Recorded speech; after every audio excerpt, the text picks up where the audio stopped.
Hey all, welcome back to the channel. Brendan here, aka Cliff Jumper, and once again we are back on our 20-year-old Mk4 Volkswagen 1.8T, and we are going to solve a really common, really annoying problem with the secondary air injection system using a low-tech approach that should last a lot longer than the factory thing.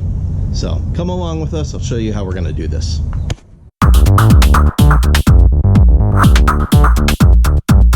So sure enough, one thing that likes to happen like clockwork in a 1.8 turbo, if you have to deal with smog, I live in California, so I have to keep all the extra stuff that Volkswagen threw in for smog equipment, and that includes the secondary air injection hose.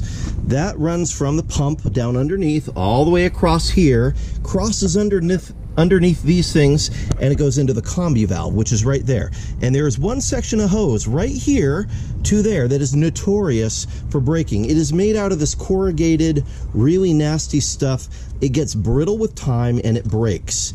And you can spend $70 or $80 for each little section, or it's like $170 for the whole thing, or you can do what we're gonna do. So here is the section that's broken, and you can see where it's gotten brittle and it's come apart right here, and that of course leads to a check engine light code, which is no fun, and not passing smog and all the fun. So what we're gonna do, we could just purchase this, and this is about $80 for this one little section of hose when it is available. Commonly, you go on all the parts places and it's not available at all. NLA shows up, or it requires you to buy a whole other section that includes this also. I don't want to do that. I want to replace just this. So what we're going to do is we are going to very carefully reuse these end sections that actually have the connectors. And right here you can see where the plastic hosing has been heat molded onto a barb connector. We're going to take an X-Acto knife and cut off right at both sides here this plastic part that breaks, and we are going to replace it with nice, thick, heat-resistant 3/4 inch water hose. This is radiator hose. It is rated for what we're going to do here. It will resist oil and heat, and this will allow us to just plug these connectors right in there, use some proper hose clamps, and replace the section. So this entire length of hose, which I think is about a 30-foot length of hose, is like $11. It's nothing. So we're gonna go ahead and just cut and trim and replace it, and we should be good to go.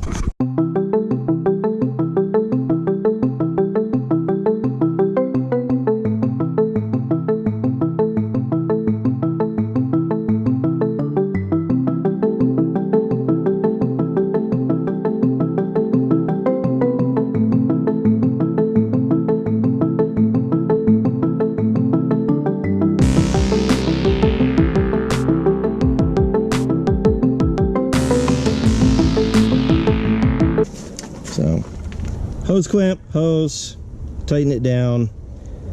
Might take a little bit of wiggling to get it in the right position that we need it. As a matter of fact, I'm probably going to be more like that, but that should do what we need it to do. And if I need to, I can add even more length to it. Again, this hose is super cheap, so if I got to redo it once or twice, not the end of the world. So what I'm going to want to do here is, before I tighten anything down, I want to get the orientation correct so that this will snap in there on the combi valve, and it'll come up with generally the right angle that I will need in order to secure it. And I can already see that I'm probably going to want this hose clamp accessible from the other side. So I'm going to flip that around that way. That way, if I need to loosen it, I can get into it from a pretty reasonable orientation here. So that's going to be more like so. That should do. just tighten that down.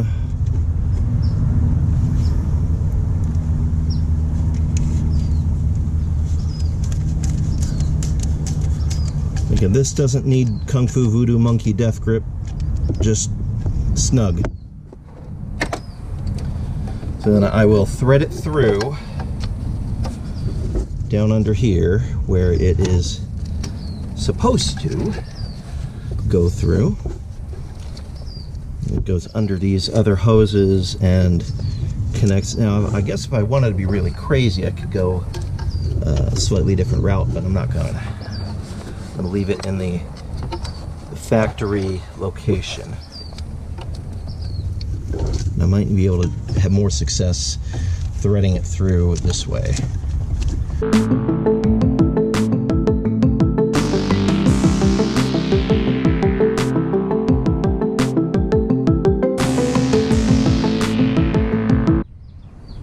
All right, a little better view there. So you can see it's now in the right position. I just need to bring it up and push it onto the connector. So I'm going to give it a little bit of pressure from both sides here. And I should be able to, theoretically, get it snapped up and in. All right, let's try this one more time. So we've changed the orientation of the hose clamp, which we might not even need the hose clamp. It's actually, the hose is so tight on this connector, I might just use some silicone to seal it and then ditch you know, as a matter of fact, yeah, let's do that. This is against better practices probably, but the old ones did not have hose clamps on them. They were just heat sealed. I think we could probably get away with just putting this connector straight into this hose and not having a hose clamp. I'm going to get some silicone to throw it in there just to make sure it actually does seal. But we'll just go straight onto that, and I think that the pressure fit is enough that it's going to hold vacuum. Yeah, I'll put some silicone on that. We'll call it a day. All right, so now we got some silicone bead in there. Let's give this another whirl.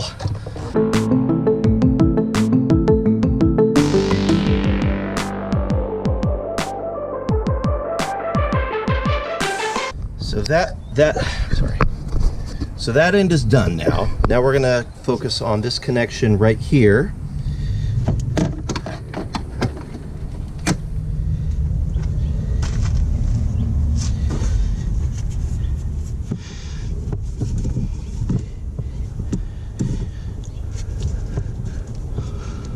Okay.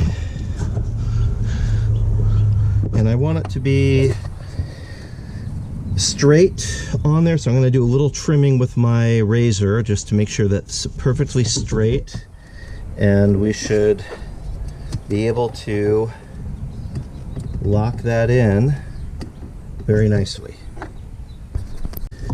Get some silicone down inside it, and I want to make sure that it will lock on very nicely and easily in the orientation that I want. So we'll give that a nice push.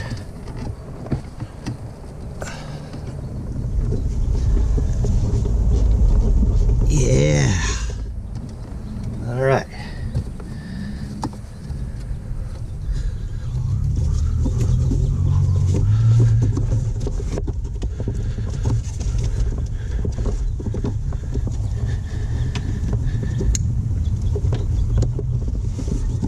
Locked on. All right, cool. So that is exactly how we want it. That is exactly how we want it. All right, well, there you go. A very inexpensive fix. It just takes a few minutes to get done, to get your secondary air injection hose that goes to the combi valve back in shape. And you can do that same sort of repair on this one here that goes to your air box. You can do it on the longer sections of this hose that go to the secondary air injection pump. There's a bunch of sections where if you got like a flat piece of hose here, the corrugated parts are the parts that break. And this is actually, this whole corrugated section here, especially the part that broke there, I replaced that whole thing a year ago and it already broke. So there's something to be said for the terrible quality of parts that the suppliers are giving us right now. It was a reputable part. It was an OE part. It was not Chinesium. Anyway, do with that information as you will. I hope this helped you out. So if you're struggling with the same thing, do not go spend $80 or $180 on this whole section. You can repair it using the factory connectors and some heater hose there. If that helped you out, make sure you hit like, subscribe. We'll see you next time. God bless you. And yeah, thanks for tuning in. Bye-bye. And on that terrible disappointment, it's time to say goodbye. We'll be back.